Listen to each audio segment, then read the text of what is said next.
How long that one? What you talking about? Sir Philip, save yourself. Yeah, my name is not save yourself. Yeah, my name. Come back down. You have my name now. I'm here for your baby. I need to come down. This is what is this saying? Sir, go back up. What is? It's okay, Mr. Young. Don't worry yourself. That's okay, Mr. Young. Let him go ahead and What is this? I want to say no politics. And he said no politics?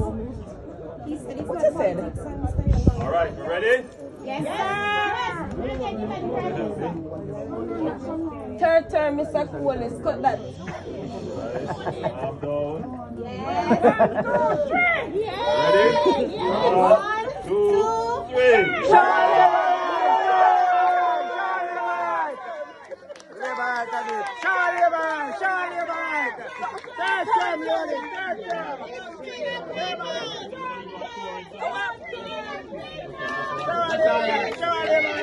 Mr. Young, what's the issue between you and the Member of Parliament?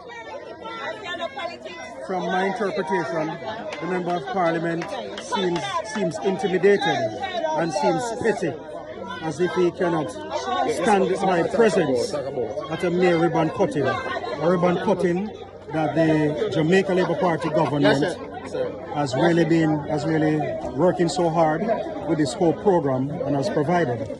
And we find it curious that he is intimidated by me and my supporters when we are only here wishing well the recipient of this wonderful, wonderful donation from the people of Jamaica. Okay.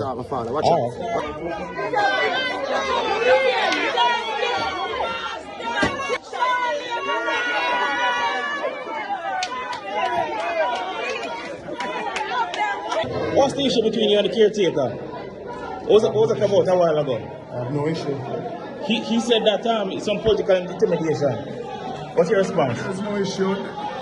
He has no constitutional right to be a part of what we're doing here. He has brought politics into the handing over of a house for a beneficiary that is well in need. The taxpayers' money. And my decision is that he cannot be a part of this process. He's not the elected representative. And he should know time and place for everything. Don't get the politics mixed up into something like this. So I'm not going to be a part of it.